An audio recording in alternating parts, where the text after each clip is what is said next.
3 or 4 years ago when I fully owned who I was and reclaimed, this is the way I want to do business, this is the way I want to live my life.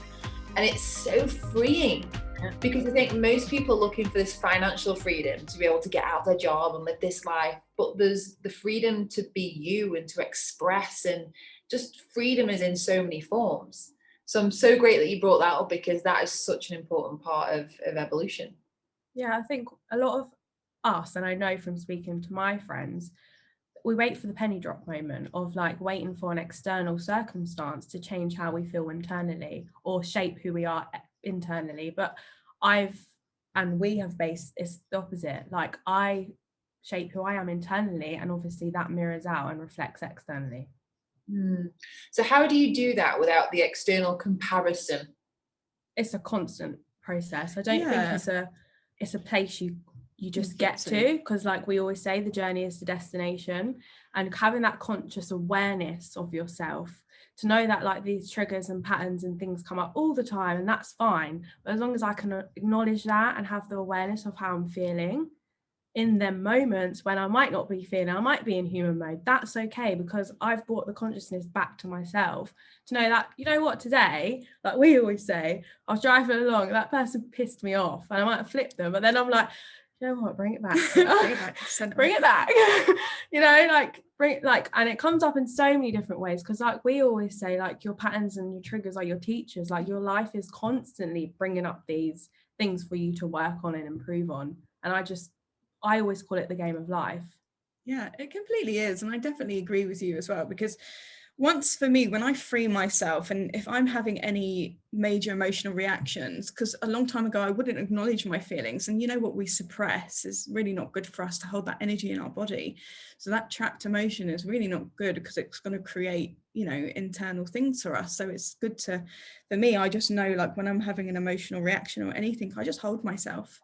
And I just allow myself just to be with it. And then I tell myself how wonderful I am, because once I can really recognize how I'm feeling, then I'm able to go about my day and free myself and accept myself for how I am. And I think for me, when I remind myself that my external environment is literally just a mirror to my internal, so it kind of just frees me in a sense to know, like, if I'm getting something in my outer reality that I don't like, it's the internal shift that I need to do. But if I'm getting something I do like, great.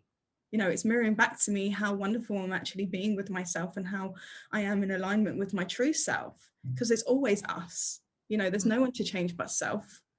And we always think it's outside that we need to change, and it's not.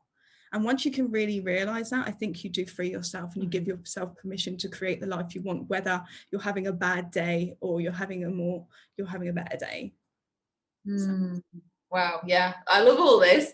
So like, how do people like find the tools to do that? Because you surely have got some tools that allow you to go within.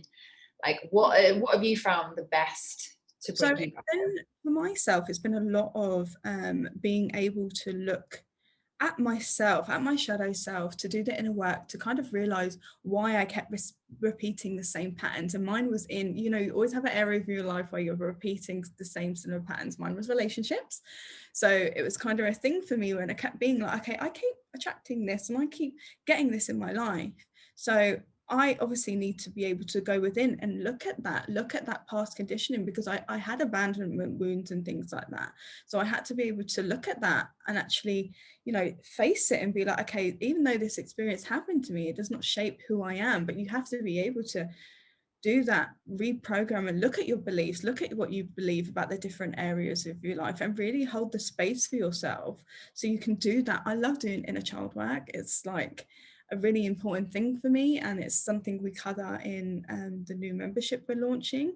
And I think it's really key, because once you can self-soothe yourself, you start to soften the ego as well, because obviously we know that ego is running a lot of our life experience based on that childhood lens, and it's just there to keep us safe, which keeps us familiar.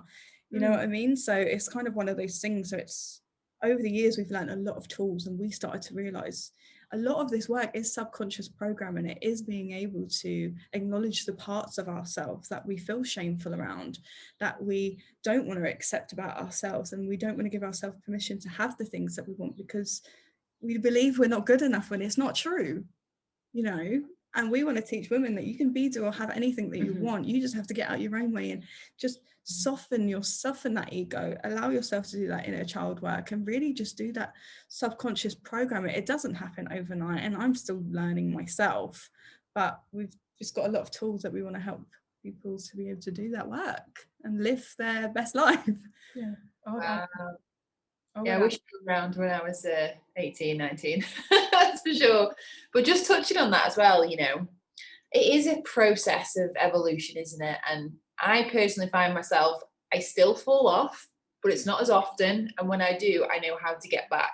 So for example, like today I've just written a post, a really vulnerable post about how I've just been a bit weird the past few weeks. There's been some people in my life in Bali that I've just looked up to and gone, oh my God, you're so successful, you're so influential, and I need to be a different person so that you like me. And so I found myself being completely weird, and I'm just like, what the heck? Who am I? And there was so much shame and so much guilt around that. And I was just like, literally yesterday I had this quote sent to me by a friend of mine, and it just landed so much. And it was just, choose yourself. You've got nothing to prove, nowhere to be. And it is just knowing that you are enough. And I'm so grateful for that contrast, because it is the contrast that allows you to come back home again. And so it is, you know, a constant journey of evolution. And, you know, we're never just fixed and that's it. There's always going to be things that crop up, especially as you grow and expand your vision and you step into that next version of yourself. So it's just so important just to love yourself and forgive, isn't it? Yeah. And we do a lot of, I think, within our academy as well, we've done a lot of work on doing that inner forgiveness of ourselves and forgiving others. And forgiving others doesn't mean we condone other people's behavior, it just frees ourselves. You know, and I think even when you said you were vulnerable today and you were just thinking and comparing yourself to others, like, we get like that, you know, we're not perfect. I think we all do it, everybody does it. And then you've got to catch yourself and be like, you know what, no, I'm amazing as well. Like, I have a lot to offer. Like, I choose me, I love me. Like, I think it's so important to have that self-acceptance and that self-love for yourself in any moment, because you have to be your own best friend and your cheerleader, because otherwise who else is going to do it for you? We can't look to others to do that for us. We have to hold the space for us to do it ourselves. So I think I love your analogy of choosing yourself, because it's so important. Because if you don't choose you, then you live in a life where you're waiting for others to choose you, a job, a person, money, like, and it's just going to end up being a bit more suffering in that way. Yeah. So from your perspective, what are you seeing a lot of at the moment in the world that people are suffering with? Worthiness. Yeah, it's completely, yeah. And I think this is a big wound for people. For some no reason, we go about this world thinking that who we are is not enough. And like I say, with the personal development manifestation, we can get into this mode of fixing. Once we start to realize there's nothing to fix, because at every up level you go to, there's always going to be another layer to kind of work and heal and grow through, and to enable you to be in that level. You know, there's nothing to get to, essentially. There's nothing to fix. And for some reason we think, okay, if I fix all these things about me, I'll be worthy. I'll be worthy of the money. I'll be worthy of the relationship. I'll be worthy of the success. So I must fix this thing about me to show myself I'm worthy enough to have it, which is not true. Worthiness is our birthright. And I think sometimes when you can remind yourself, do you know what, I was born worthy and enough and whole as I am, but for some no reason along the way, through conditioning and things like that, I've lost sight of my worthiness. You know, it's a destination to get to. It's something we already are and to embody. And we see that with a lot of people in our lives as well. They don't feel worthy. They don't feel good enough. They feel that there's something wrong with them, and there's truly not. It's just the stories you've got playing, essentially. I explain worthiness of, like, as we've grown up, we've put all these levels of armor that block us from what we really want. So like when we explain it in our academy, it's you're stepping into that truest version of yourself, and you're letting go of this armor that you've deemed to block yourself from the world, how you truly are and how you truly is your birthright to show up.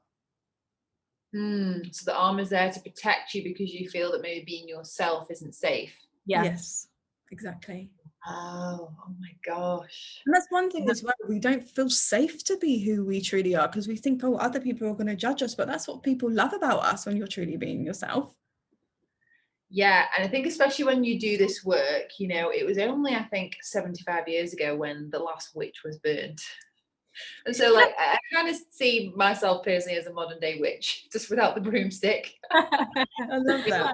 Manifestation and magic and the moon, it is witchy, and you know, so it's not surprising that like a part of it is like, oh my god, I don't get out of the spiritual closet because someone might come and burn me. No, because as well in our lives, when I tell them I'm into personal development, I'm into law of attraction, I'm into all this stuff, and they're just like, what? You know, some people that don't know about it, like in family and stuff like that, but we just don't hide it. Like, I'm sorry, this is what I'm into, this is what I like. But you'll find as well, people love that about you and they want to know more, and they want to know what you're doing. They want to know the reasons why things seem to be clicking for you. Even I had a conversation with my friend the other day, and she was like, what do I need to do in order to feel more confident in myself? Do you know what I mean? So it's knowing you can help others as well, not even just in your community, but in your life, because they're inspired by you, and it's a beautiful thing, you know. Yeah, living in your truth inspires others to live in their truth, and I'm so obsessed with this because in the business that I have, you know, it's kind of a business where everyone does the same thing and we're all in this community and it's incredible.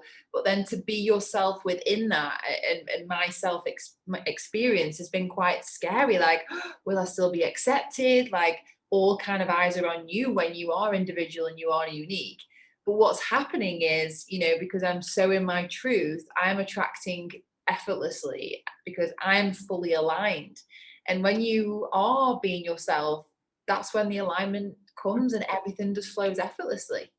And I think someone said, I heard on a podcast the other day, like 98% of human behavior is just a waste of time. We're all trying to prove something or be someone else or get somewhere or get something done or fix something. And ultimately, like you said, I love how you're not trying to fix people. You're just reminding people of what is inherently already within them, which is what the Soul Digger podcast is all about, like digging deep within your soul to find that magic within you.